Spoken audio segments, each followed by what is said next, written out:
I'm actually really happy with how these came out.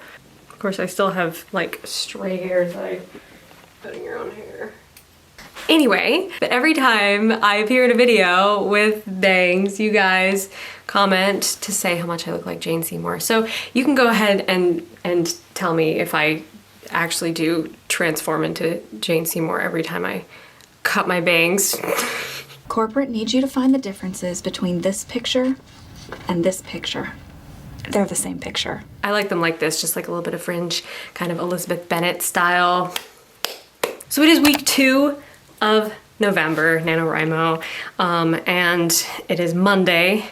Yesterday was actually the first day of week 2, it was Sunday, but I spent the entire day writing my historical fiction, which was so nice. It was honestly just so nice to write all day long and completely unplug from the internet. So that was Sunday, and today's Monday, so I'm kind of back at the grind with my publishing plans for my nonfiction. That's my first task for the day. I'm going to take all my notes and everything that I've researched over the past week and build out like the template of my book proposal that I'm going to then start filling in with information. I think that's like the most non-intimidating way to do it, is to first build the template, so I'm not just like staring at a blank document, but I actually have spaces where everything's gonna go, and there's a method to it, there's a strategy. So that is what I'm going to go and do now. I'm gonna make myself some tea and settle in for a nice long session of hopefully just getting into creative flow with this book proposal and getting it done. Let's do it! Just do it!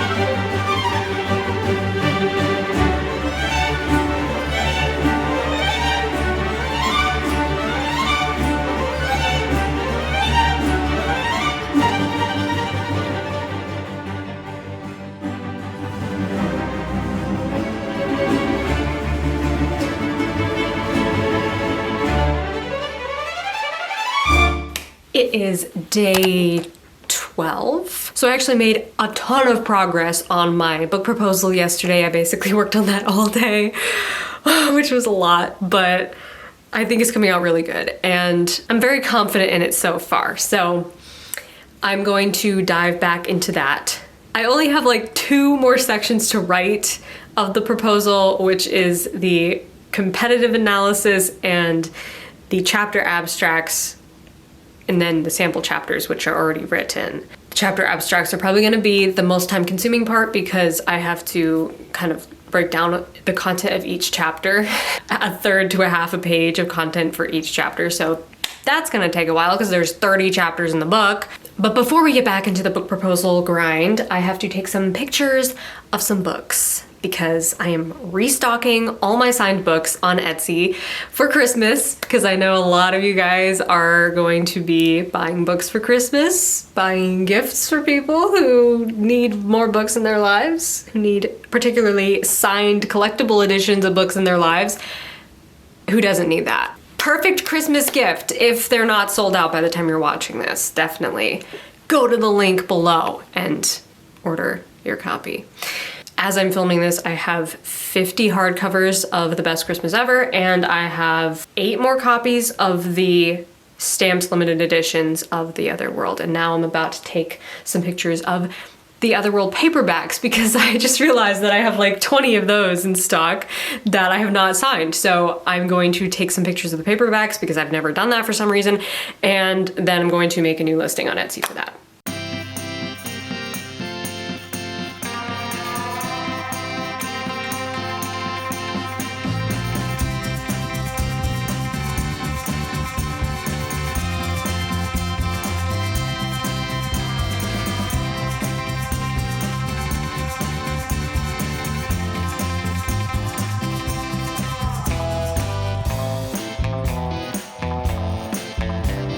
So it is November 13th now, and we are about to do our next Write With Me live stream. I'm not writing fiction this time. I am changing it up a little bit, and we are writing my book proposal. So I'm working on the final 2 sections of that, which is the chapter abstracts, and then I have to figure out the sample chapter that I want to include and edit that as much as possible to be as great, as wonderful and impactful and fabulous as it possibly can be. First things first, the chapter abstracts is my goal for today's live stream. The sun is blasting in my window right now, but I see a lot of writers showing up. Let's see, 83 so far, and usually in the last 10 minutes is when like the real crowd arrives. Let's go.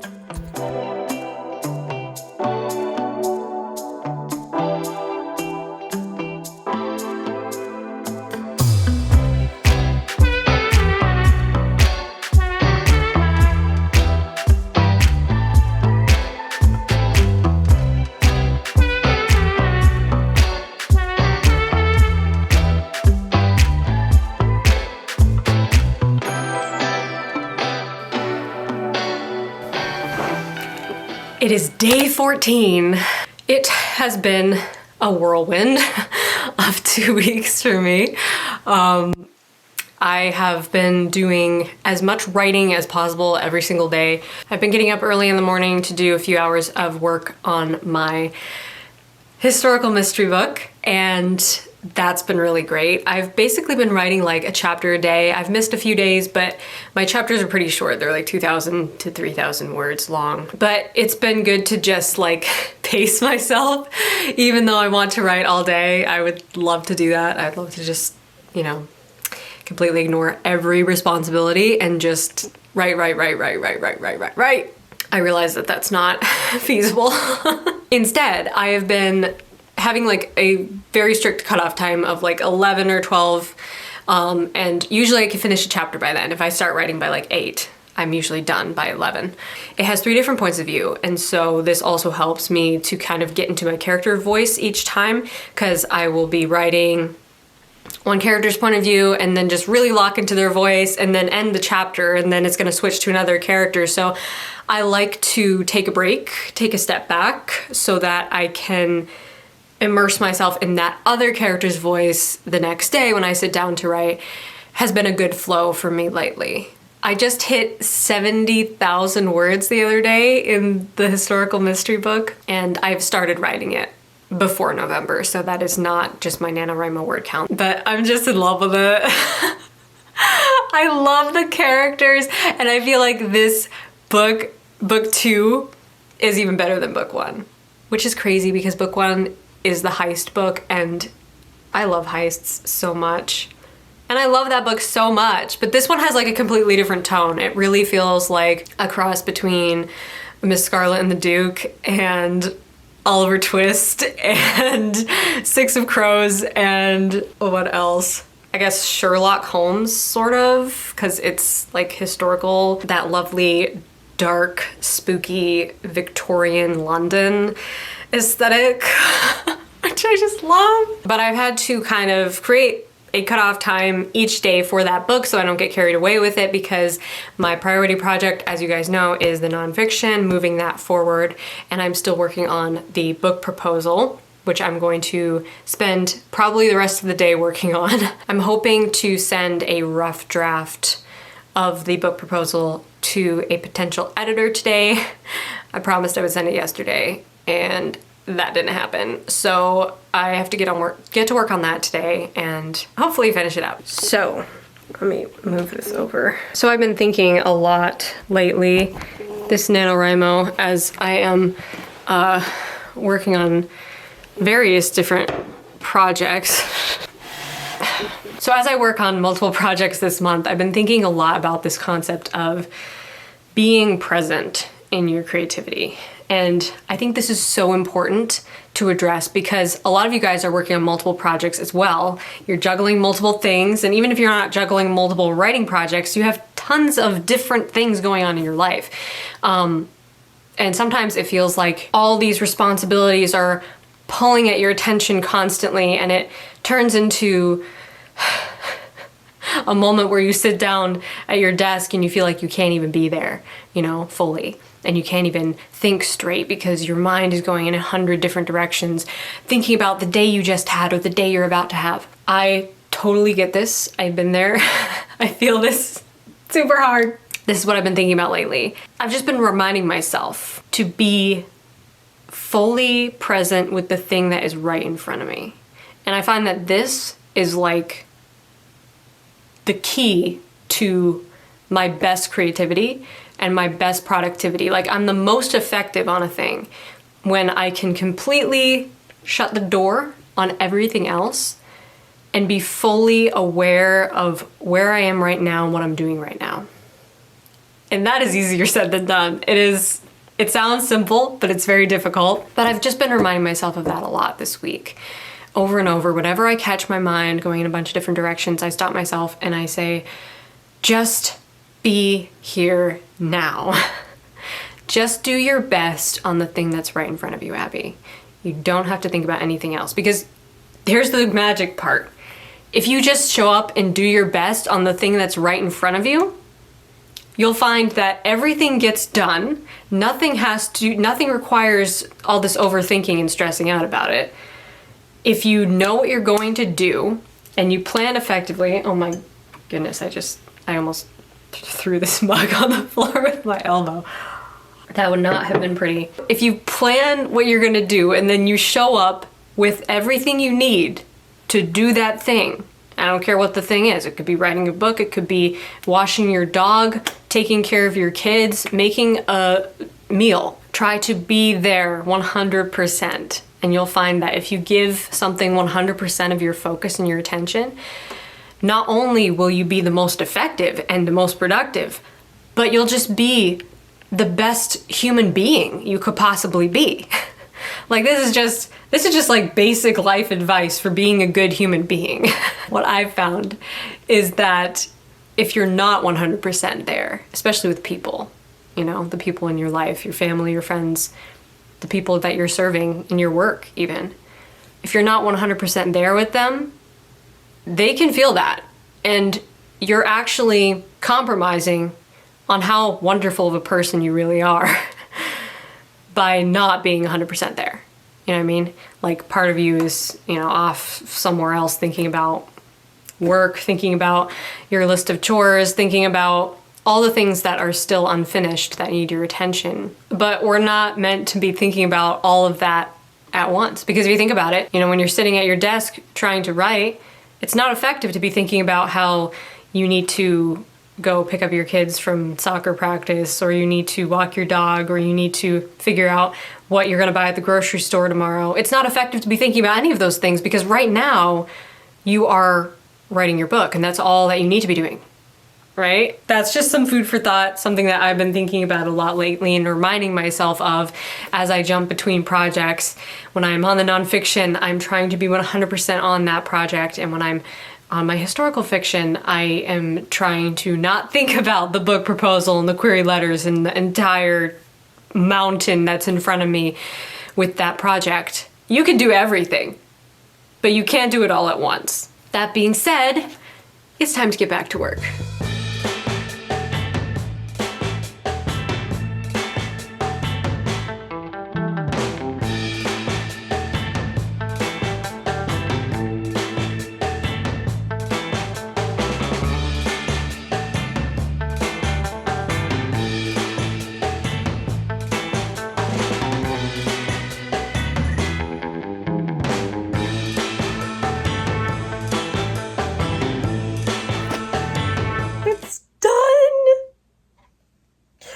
Finally.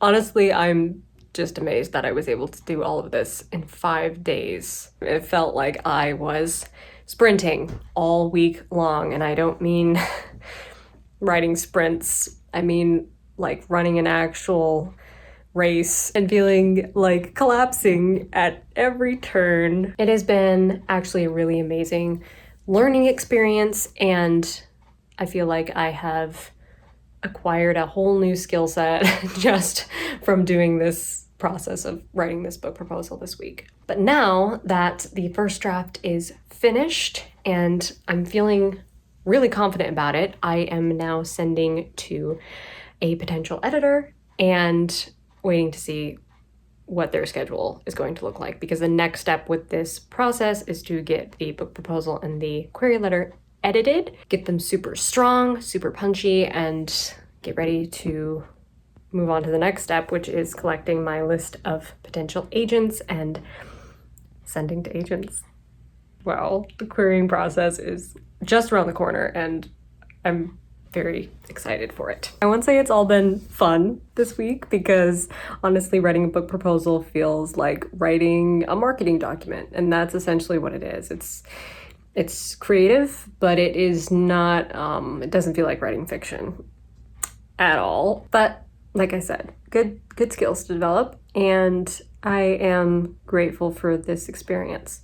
Hopefully tomorrow morning I'll have a little time to write some fiction, but until then, I noticed that I have a few orders that came in on my Etsy shop from you guys who are ordering the books that I put up the other day. Signed copies of the Christmas book and The Other World. So next step for those is to actually sign those books and package them. You always know Christmas is coming when you find yourself in elf mode.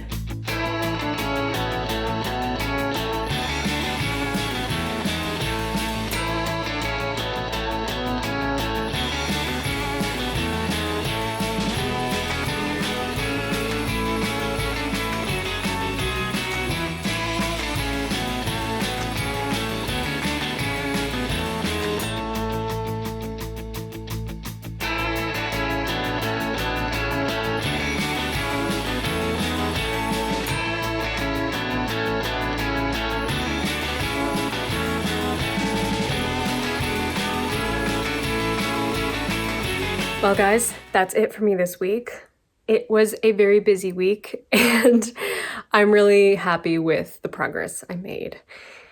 Not gonna lie, it took a lot of creative energy out of me, so I feel kind of creatively drained at this point, and I'm hoping to just recharge my batteries this weekend and take a little time to relax, hopefully, and just get back into the headspace of my historical fiction novel. Hopefully I can get some writing time tomorrow because it's Sunday. Next week will be fun, full of new adventures in creative projects. But now I want to hear from you. Comment below this video and tell me, what have you been working on this week, and are you happy with the progress that you've made? And tell me about your writing project. Also, don't forget, there are still books available in my Etsy shop, so go to the link below this video. If you want a signed book this Christmas, I have the Christmas book, I have copies of The Other World in all formats, and I would really, really, really love to sign a book for you. So go to the link now before they sell out, and I will hopefully be writing your name in a book soon. They also make amazing Christmas gifts, of course. Okay, I will see you in the next Write With Me live stream and the next vlog. Until then, rock on.